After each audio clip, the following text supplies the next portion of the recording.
The irony is, by about 2013, I was broken.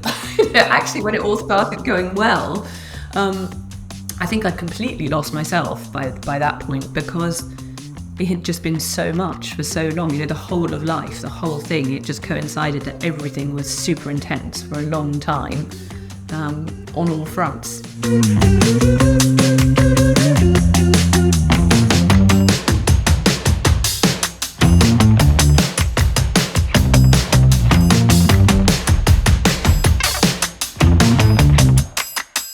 Today, I'm joined by Camilla Barnard, the fearless co-founder of Rude Health. Back in 2005, she decided the health industry needed a shake-up, launching a cereal brand that tasted so delicious, people didn't believe it could be good for you. A marketing maverick, critics have called Rude Health's packaging too sexy, even extreme, but Camilla and her team have continued to push the boundaries with a cheeky, even daring approach to branding.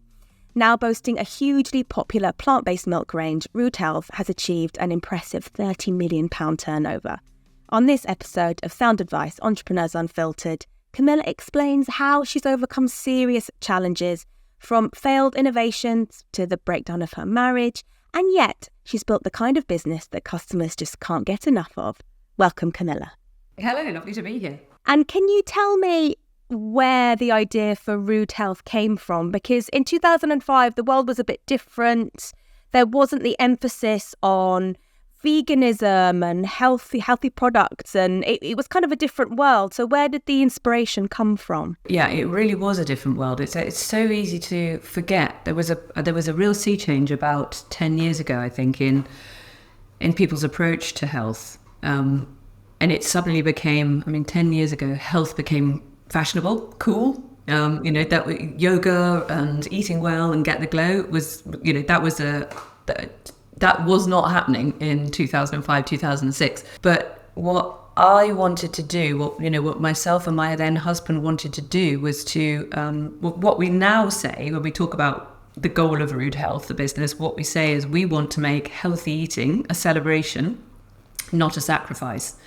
And I think that does sort of address how people were in the attitudes at the time, and that healthy eating was just not a high consideration for most people. And it felt like healthy eating was a compromise or a sacrifice. And people tended to feel that you were either going to have something delicious that you weren't going to enjoy, or something that was good for you that you weren't going to enjoy.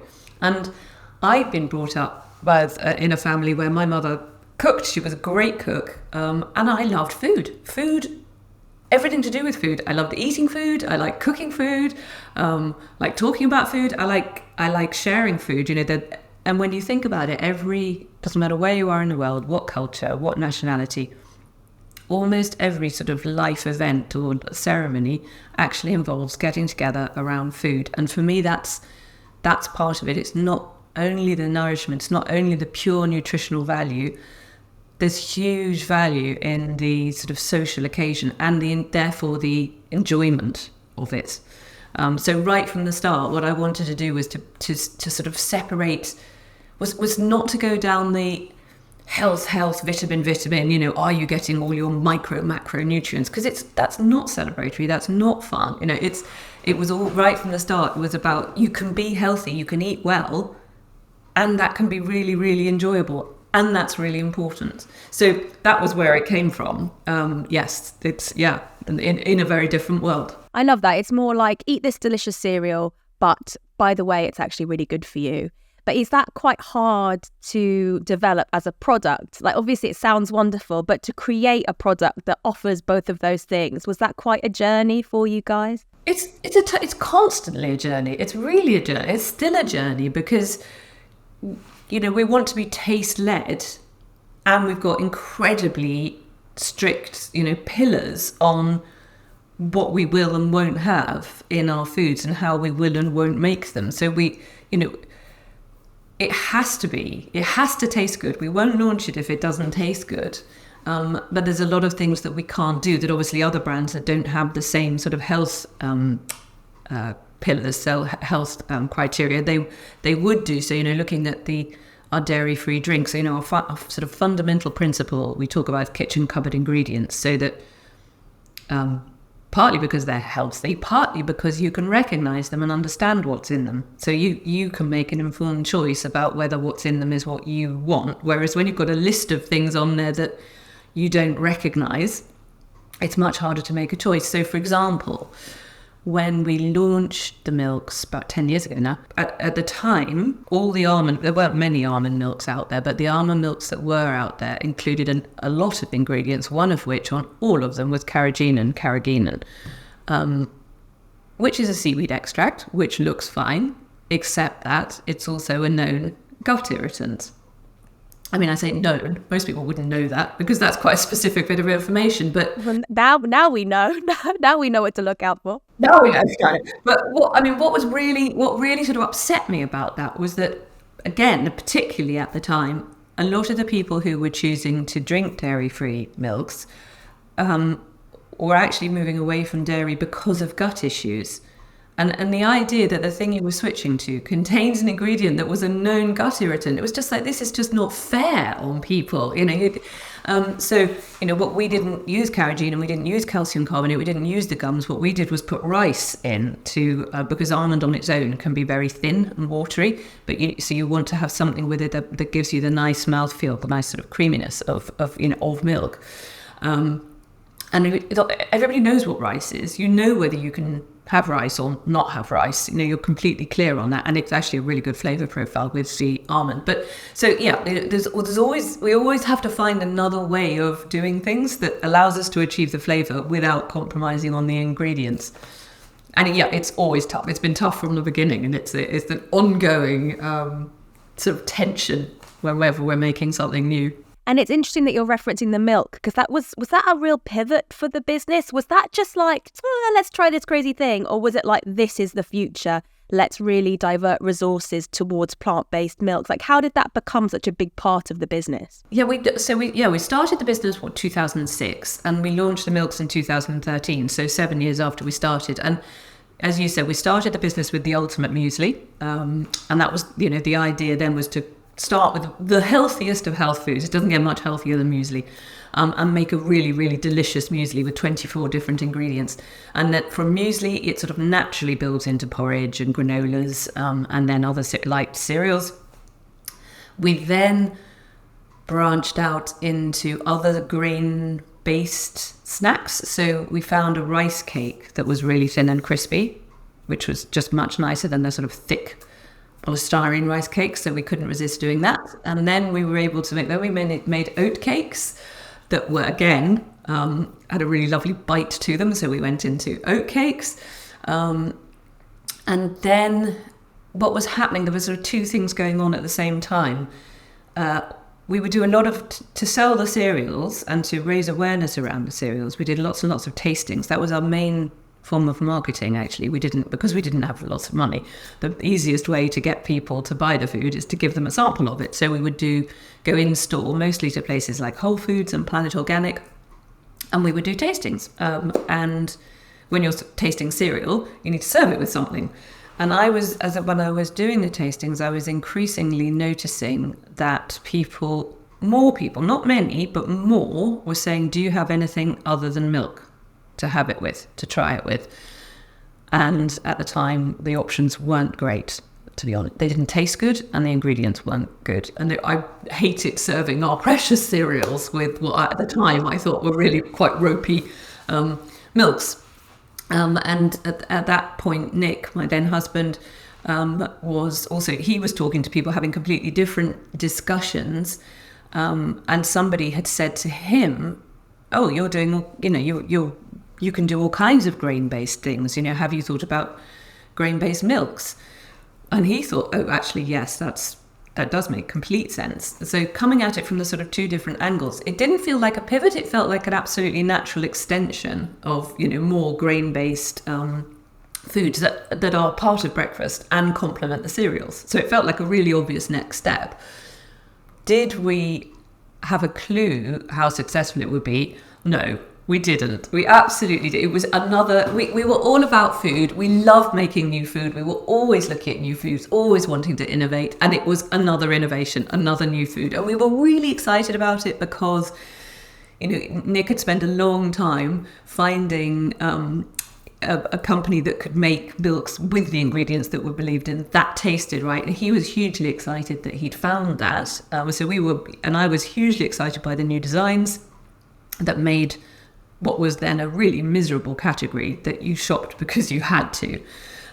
You could put packs on shelf that actually looked desirable, with a drink inside that tasted good and had good ingredients. So we were hugely excited, but by that time, we'd been doing this 7 years and we'd been hugely excited many times. And this time we got the timing right. It just was the right thing at the right time. And yet it took off. And now most of the business is our milks. It's so fascinating because this journey towards finding milks is so similar to another great business. So Tim Warrillow, who was one of the founders of Fever Tree, he was talking about the premium spirits revolution and how you have this gorgeous product and that you're pairing it often with a really inferior tonic loaded with sugar. And he was like, there has to be a better way. It's exactly the same journey. And look, Fever Tree is like a massive listed business now. So it's fascinating how that thought process works out. And you mentioned the design, and I'd love to talk to you about the design, because when you look at the Rude Health packaging, it's all a bit naughty, isn't it? Tell me about how you came up with this packaging. What have people said about it? Do people love it, hate it?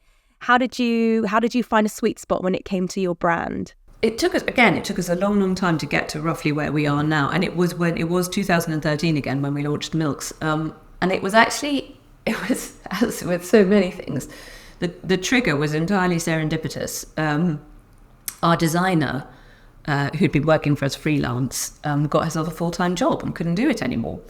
And I didn't feel I could go to a new designer and say, can you do some new designs that are just a bit better? So you used the worst brief ever. So I thought, okay, we need to come up with a brief. We need to do some kind of, what is it we're trying to do? And our copywriter was at the time working for a business. They needed a guinea pig company because we didn't have any cash at the time. They needed a guinea pig company to do what they called a co-creation workshop. We were like, fine, we'll be guinea pigs, absolutely no problem. So we did a workshop on really with the goal of coming out with, if you think about the sort of as Rude Health as the brand, almost as a personality, it's like, who is Rude Health? What does Rude Health do? What do people expect from it? What does it look like? How does it express itself? It took 3 kind of iterations. We did that first workshop. We then did another internal kind of development of it to get it more specific, and then we took it to a third person, usually my brother, who's a brand copywriter, to hone it again to make it tighter. And then we finally took the outcome to a designer to say, right, this is what Rude Health is, this is what we stand for, this is what we believe in, this is who we are. And before we did all this, we looked like a health food brand. We were in very, the craft card kind of packaging. There was energy and there was fun in there, but we looked like a health food brand. And what was coming through in all the work we've done was that we are, we're actually really believe in what we're doing. We're really confident, we're really bold, and we're all about taste and we're all about living in Rude Health. And so anyway, the designers took the brief away, and it was incredibly tight timeline, ridiculous. And they came back 2 weeks later with a series of concepts, and it got to sort of concept 4, and they showed us this incredibly bright and energetic and beautiful pack. It just looked like, to me, it looked like, art. It was absolutely stunning, and these amazing ingredients and these bits, people eating, and I was like, wow, this is it. Yes. And Nick was the same. He was absolutely in love with it. The designer told us afterwards, it was so funny, I think it was years later, they told us that the only stipulation we'd given them was not to get rid of the craft card. And quite correctly, he'd ignored us, because what they'd given us, what they managed to do was to turn our whole concept into, our idea, our verbal brief into, a visual image, which was that the food is healthy. There's health in the name. Actually, what you want to do is to look as desirable and delicious as the whether it's the gourmet foods or the junk foods, either way, that was the role of the brand, was don't look like a health food, look like the delicious foods, look like whether it's deli type food or whether it's junk food. So that's what they gave us, was something that looked really desirable, really appealing, didn't look like a health food, which of course was polarizing because nobody at the time had done that. There was a very clear delineation. If you went into health food shops, it was very brown, very green, very recessive, not at all shouty. If you went into a delicatessen, everything was very stylish, beautiful fonts, lots of lovely rich colours. And junk food's always been bright and in your face because it's a very instant appeal thing. So yeah, we were mixing it up, and that was exactly why we loved it. But of course, it was polarizing. Some people hated it, probably still do, because it's got lips on as well. It's quite a punchy statement, and the lips work really well for us because the lips are also, obviously lips eat, but they also express how you feel. And again, that was that sense of being in Rude Health and being who you are and having something to say. So they work kind of both ways. But there is a flip side to being a pioneer in everything that you do. So whether it was you launching new takes on kind of tired products or being a pioneer in the way that you shook up kind of the marketing angle of the health food category, did it ever go wrong? Was there anything that you attempted that then kind of blew up or was not as successful as you hoped for? And what did you learn from that experience? Oh my goodness. I mean, there are so many things. I think anyone who's run a business will probably know that it feels like more things go wrong than right most of the time. The amount of foods that we've launched that didn't work or did work, but then ended up not being viable because it cost us too much to make them, that we couldn't charge what we needed for them. One of my favourites was a top banana porridge. I'm still sad about that. It had a maple sugar in it, which ended up being more expensive than gold, basically. So we couldn't make that. Oh gosh, what else? There's lots of innovation, lots of foods that we've made. We spent a couple of years making kombucha that was fantastic kombucha. It was really good. We did it too early and it just took up far too many resources of the company because it's a live product, because it's volatile. It was just too much to manage. Endless things have gone wrong. I could go on forever. How do you come back from those failures, especially when it's something like you said, top banana, you loved it, you really wanted it to work. So when you have to either kind of withdraw a product or take another tack, like how do you keep bringing the energy? Surely it must sometimes feel a bit like a kick in the teeth especially when you've spent a lot of money on a new product. So how do you come back fighting after a failure? Do you know the new product failures aren't so bad in the sense that it is part of the sort of day to day. You try something, it works or it doesn't work. And our approach to innovation was very much, let's try it and see what happens. Certainly, in the early years. I think the really, really, really tough bit was in 2008. We were still a baby fledgling business. And we just secured, and we'd raised a little bit of money because we started the business with £4,000. And then in 2008, we raised a little bit of money in order to go into more solid packaging and get a design so that we could go into the supermarkets. And we'd secured listings in, Tesco, Sainsbury's, Waitrose. And then September, Lehman's went down, the crash happened. The world changed overnight. The Tesco's and Sainsbury's listings were pulled. Waitrose, thank you Waitrose, kept the list, did list us. Honestly, if they hadn't, we probably wouldn't be here today. And that was the beginning of 3-4 years of absolute slog. Because at that point, it goes back to what you were asking at the beginning about, the world changing and attitudes to health. The focus then, that was when Tesco's launched their value range. So, the people were focused on getting food as cheaply as they could, and that was therefore what the supermarkets were trying to do. So nobody was interested in prioritizing health, and investing in health. Everyone was looking at bottom line, how little can I spend? So for 3 or 4 years, and this time also I had 2 toddlers. So for 3 or 4 years, we had a toddler-aged business that required so much energy, it's unbelievable, because the world was going in completely the opposite direction.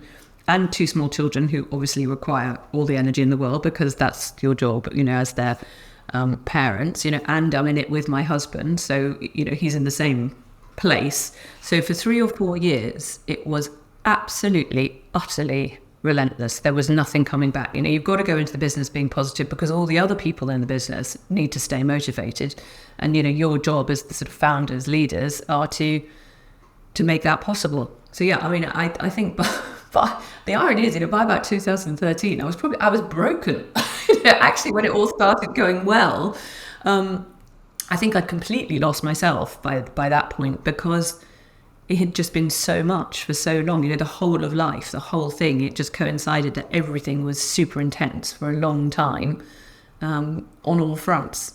So it was, it has not been an easy ride by any means. I know now, people come and say, wow, you've got an amazing business, it all looks so great. You think, yeah, it's been 20 years, almost, not quite, and a huge amount of ups and downs, in extreme highs and extreme lows. And the lows can be long. That was like 4 years of, are we going to make it through this? Are we going to survive? It was incredibly good. It was, with hindsight and having come out of it and through it, I can see that it focused us. It makes you really, really clear about what's important. And we were enormously lucky that one of our first hires, our first senior hire, was Jonathan. He's now one of our directors.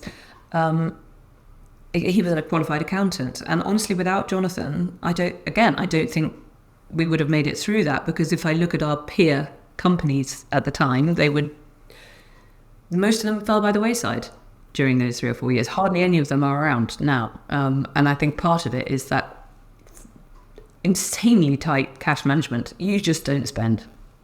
So yeah, I can't remember what the question was now, but yeah, bouncing back from that it took me actually years. I didn't realize it, but it took me years and years and years to bounce back from that. So it wasn't really a bounce. It was more of a crawl back. Well, yeah, so to tell me, so you said that you kind of lost yourself even when the business started doing well. So that was by 2013. So what did that feel like? What did life feel like for you at that point after that 4-year slog? And then what did you do to try and reconnect with what made you happy again, or at least find joy in Rude Health and life again? So to tell me how you made that happen. Well, I think the success of the milks couldn't have come at a better time, because that meant the business got its own momentum. It was motoring, it was flying. The people in it were excited and motivated, and that shifted that meant that the energy finally didn't feel like it was all coming from me. So it wasn't all going out, it started to come back. And that was an absolute joy, and also did a huge reward. It's like, oh, thank goodness, because sometimes it doesn't work. The amount of people who started businesses, thrown their whole hearts into it, just as we did, and it doesn't work, and it's not through any fault of their own. But I feel so privileged, so lucky that it did come back. It did work, and the business did start to thrive and fly and maintain and get its own momentum. A little bit like, ironically, the kids at the same age, they're getting to the point where they were, at the same time as the business was just beginning to grow up and get their own, start to develop their own lives. And the joy in that, and the joy in things coming back was huge. That was huge. It all started to come back, and that, gave me space, and it gave me the nourishment back in. The energy was going both ways, which is, so I'm very lucky that that's what happened, and the drinks did take off. And you're lucky that you stuck at it, because you could have easily have been like, right, this has been a nightmare. I give up. And then you would never have felt the gradual return of all that energy and that momentum, as you talk about, and then the giving back, where actually you're being fed by the optimism of the people that work for you and that are working around the business. So it's lucky that you stuck on in there. Absolutely. And I couldn't have done it on my own. Absolutely. If I hadn't been in that with someone else, it was my husband, but, it needed to be. I couldn't have done that whole thing on my own. I think that would have been too much. But then you and your husband broke up shortly after that. Is that right? No, that's really recent, actually. Really recent. That's only a couple of years. Yeah. Oh, I see. Okay.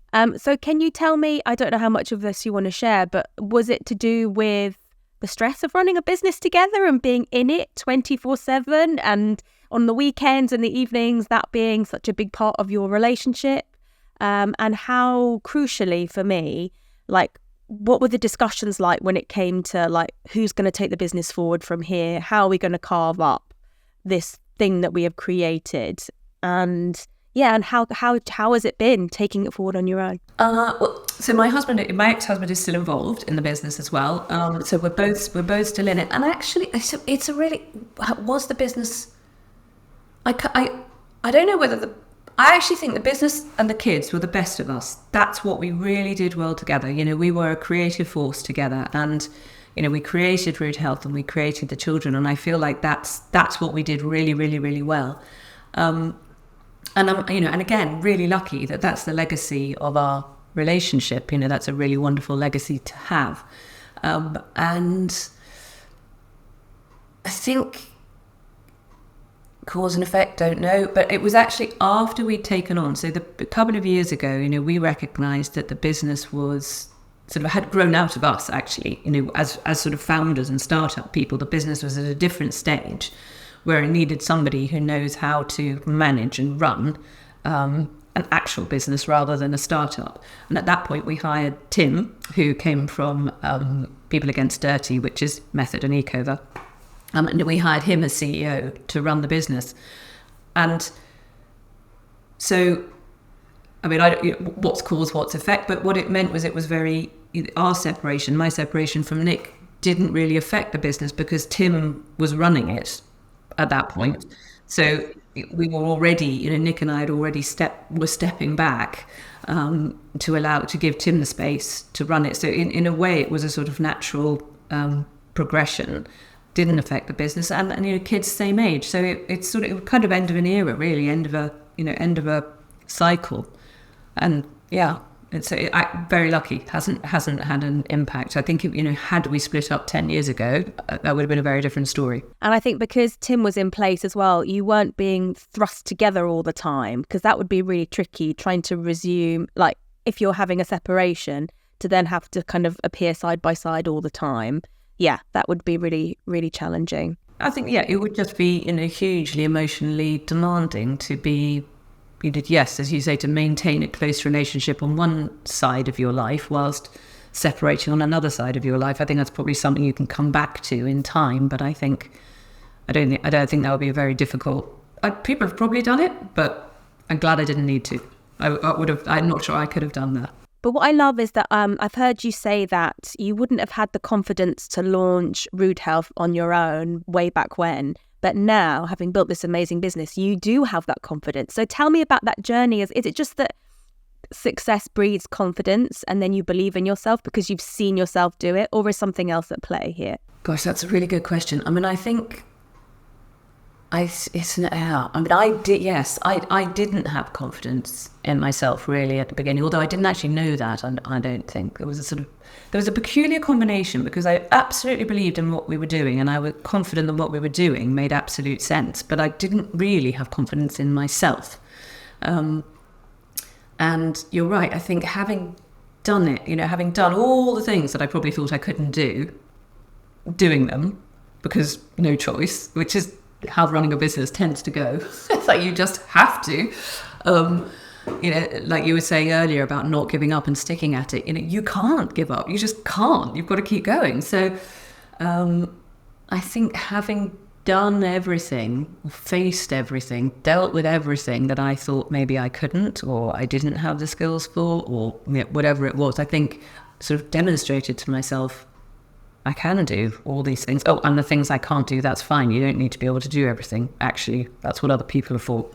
So I think, I'm not sure if it's success exactly. I think it's almost the facing the stuff and doing the stuff that you think you can't do. I'm not even sure that it matters that it works. I think there's something in just doing it.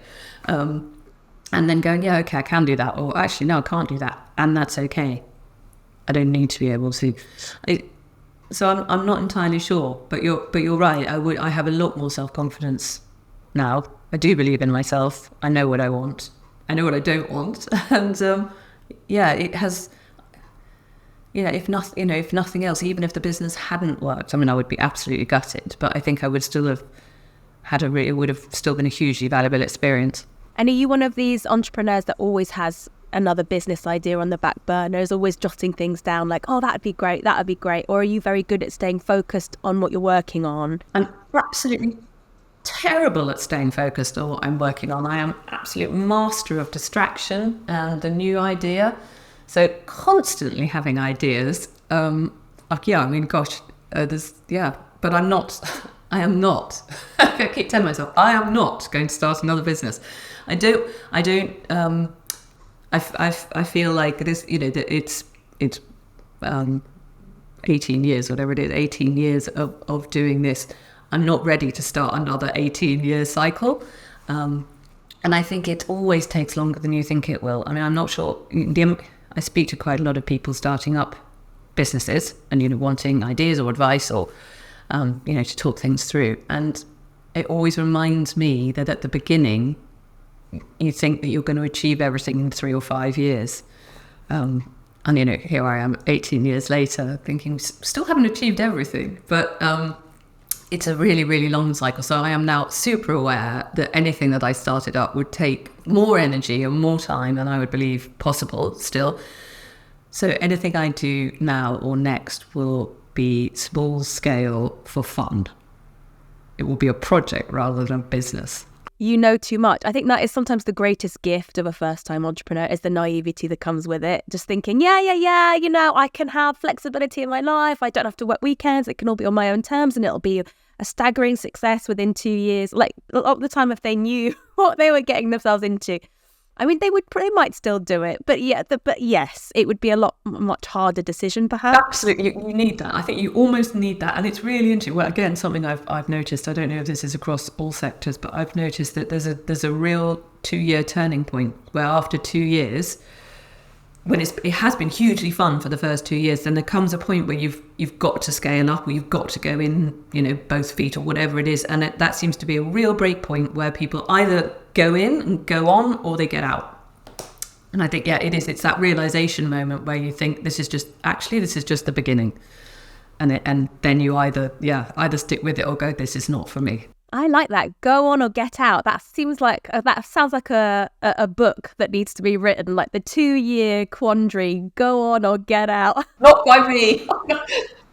Definitely not writing a book. Takes me back to essays at school. No, fair enough.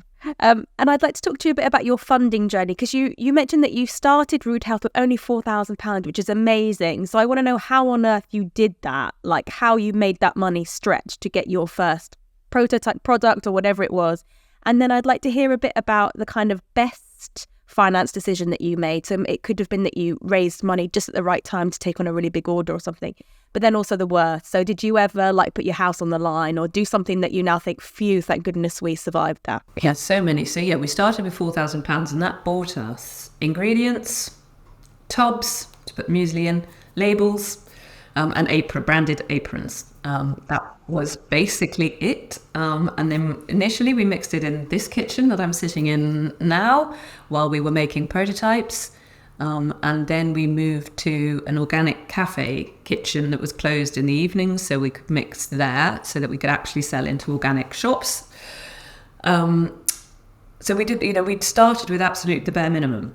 And I would now say that almost our first 2 years were kind of a live trial. So rather than spending years, researching and testing, we just went out there with it. We just made it, labeled it, got out there, put it out there, went and, put our aprons on, went into the delis and health food shops and sampled and tasted and learned that way. Because, I think that was one of the most valuable things we did, because the sampling, tasting, is obviously sales. Everyone does that for sales, but it's the best form of research and marketing that you can do, because you're talking to your consumer and you're not only, you can get so much.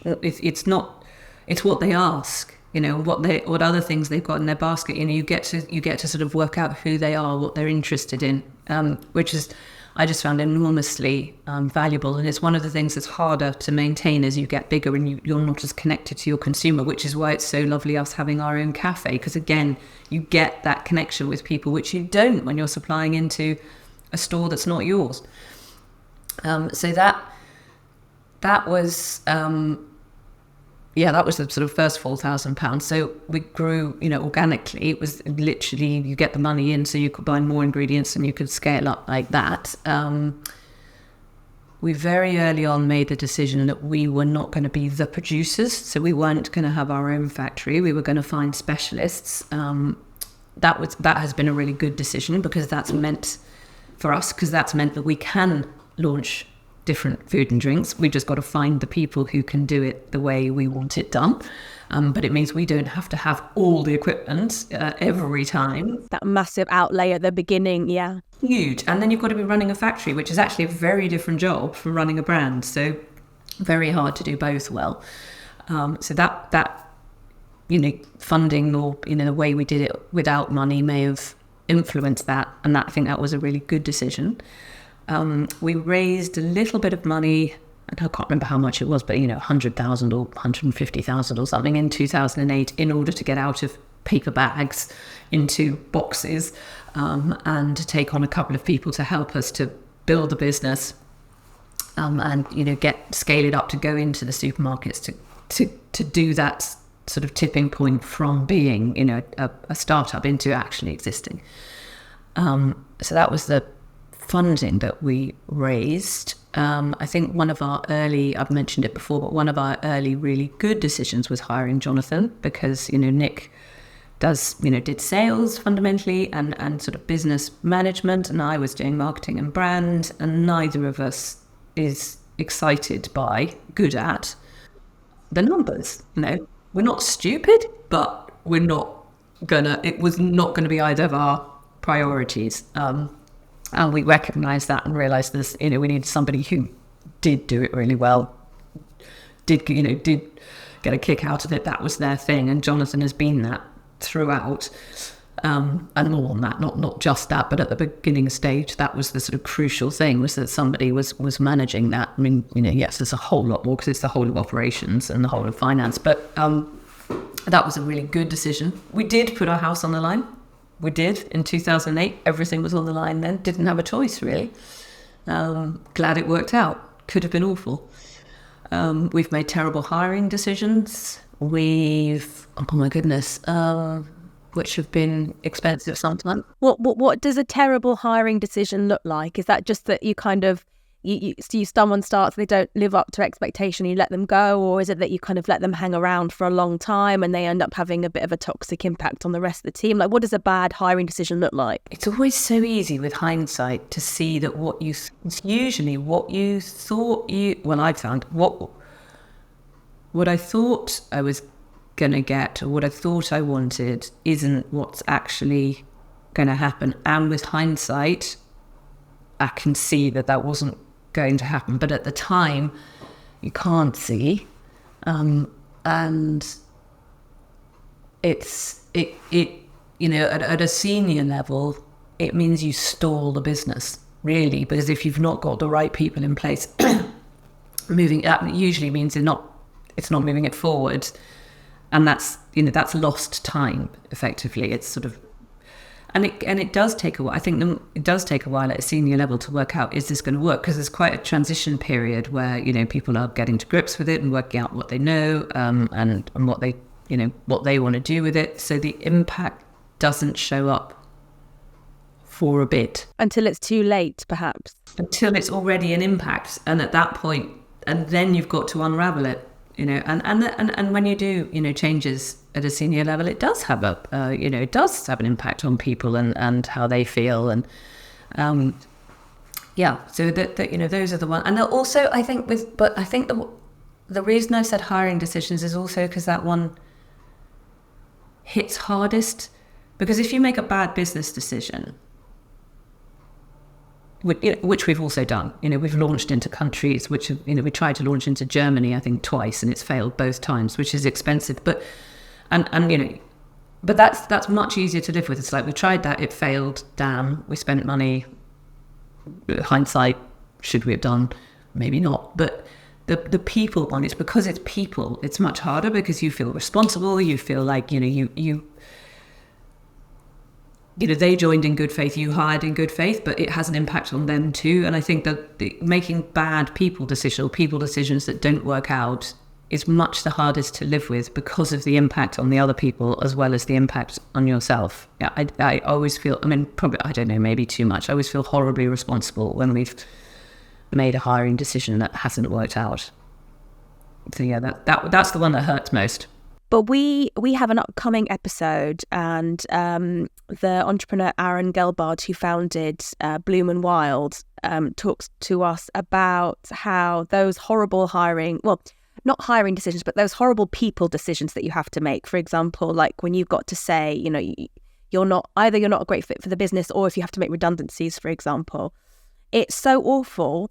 But he said that actually that can be the most powerful sort of learning curve for a founder, because you really have to strip back like who you are, how you communicate, and be really honest, because that's the only way you can deal with people, is by being honest. Was that your experience as well? Yeah, he's right. I think he's absolutely right. And it doesn't make it any easier. It's still awful. It's still awful. But yeah, honesty. And I have to say, that's been something that Tim has been really, really good at, is incredibly clear, open, honest communication, certainly from my perspective. And I hope that the team feels the same. He does regular check-ins with everybody, but I think that, that openness, that honesty, that clarity, because we have had to make those decisions. And as you say, particularly with, when you come into a recession and you end up having, it's a very clear decision of, you strip back your people if you want the business to succeed. Being able to do that in a way which makes it very clear that it's not about the people, it's about the business, is really, really important, and still awful. It's just never fun. You'd have to be a psychopath to enjoy that. But on that point, I find it really fascinating that that Rude Health made it through that awful recessionary period in 2008. And as you mentioned, it was a really long, torrid time. But we are in quite a difficult economic time now. And I know it's not recession, but there's a cost of living crisis, which means that a lot of consumer-facing brands are under pressure. What were the learnings from 2008, from that massive crash? And that awful time that you've been able to employ kind of on the second time round with a cooler head? And can you share them with our listeners, and many of whom might be running businesses for the first time? Sure. In a way, we were lucky, because we never, possibly because of that first time, we hadn't really overstretched financially. We've never done the spend to grow approach, which is, it's a very capitalist approach. You raise loads of money, you spend loads of money, and then the growth comes. And that, when it works, that's incredibly successful. But if what happens in the middle of that is you hit a recession, quite often you end up with a huge amount of debt, and you're not going to get the growth until the recession's over. So we didn't ever follow that model, which meant we were in a better position. This time around, we already had listings in the supermarkets, so we were in a much more solid place. We weren't trying to, launch into in the same way. It's still frustrating because you don't have as many range reviews, so you don't have as many opportunities for growth. But we're in a much more solid position. And Tim reacted or acted very quickly, doing exactly what you'd said. We looked at everything we were spending 18 months ago, I think, and I did a really clear, fairly hard, made some tough choices then on, reducing the amount of office space, reducing the number of people we're hiring, and focusing, and really, really importantly, putting our focus on, into the business, on the parts of the business that are the most important. And I think making the tough decisions early has really paid off. And it's hard, but it meant we were well prepared, and we're in the very happy position now of being in growth, as you say, in a relatively, in a difficult climate where people, are looking at cost of living, and we are we're one of the more expensive, one of the more premium, milks and cereals because of the quality, because of the taste, and people are still choosing us. We're still growing ahead of the category, which is, amazing work by the team to focus on the right things. And on that note, I've got one more question, and it's a little bit cheeky, so forgive me. But because you've always been so good at predicting consumer trends, you were there giving us delicious but healthy food before that was a huge trend. Plant milks, you were there. You've pioneered all these interesting products. I'd love to know, for the people who are sort of thinking, I wonder what the next big thing is going to be. What is your prediction for like the next big thing? It can be particularly like in your industry, so within food or drink, or it could be wider. What do you think is going to be the smash hit industry of 2024 and beyond? Oh, I wish I knew. I have no idea, because I didn't launch the milks. I didn't know that they were going to be the next big thing. So honestly, it will be something that I have discounted completely. I am fascinated by where the discussion around ultra-processed foods is going to go, because I think it's potentially really, really interesting. It's an interesting way of deciding, it's the value in food, which could be moving away from calories and away from diet, but it depends how the conversation moves forward. So I think the ultra-processed food debate is fascinating. And in farming, I'm fascinated in regenerative farming, and how that's going to develop, in relation to organic and everything else. There's a lot going on, and it's very polarizing. And I have no idea what's going to win out. I really don't know. My dream is that it gets less binary, is that it becomes less good and bad, right and wrong, this or that, milk, not milk, or not milk. So you can have both. And it's about quality, it's about taste, it's about ethics, it's about the environment, your choices. I would love it to get more nuanced, but I think I might be dreaming. That's interesting what you say about ultra-processed, because I'm on that journey at the moment. I'm the one standing in the supermarket reading everything. Do I know what that ingredient is? I don't think I know what that ingredient is. That goes back on the shelf. So that's funny that that's kind of a big movement. I thought maybe it was just me and getting really paranoid about what I was feeding my kids, but that's an interesting tip. No, I think it is a thing, isn't it? It is. People are beginning to look at it and go, I know bread is fascinating on that one. How many bread only needs 3 ingredients. But if it's in a plastic bag and it's sliced and it's lasting for a week, pretty sure it's going to have a lot more ingredients than 3. Wow, what an incredible entrepreneur. Talk about grace under pressure. So many useful lessons for anyone growing a business, but especially one that is consumer facing. Huge thanks to Camilla for taking the time to join me today. We'll be back in a fortnight with more sound advice.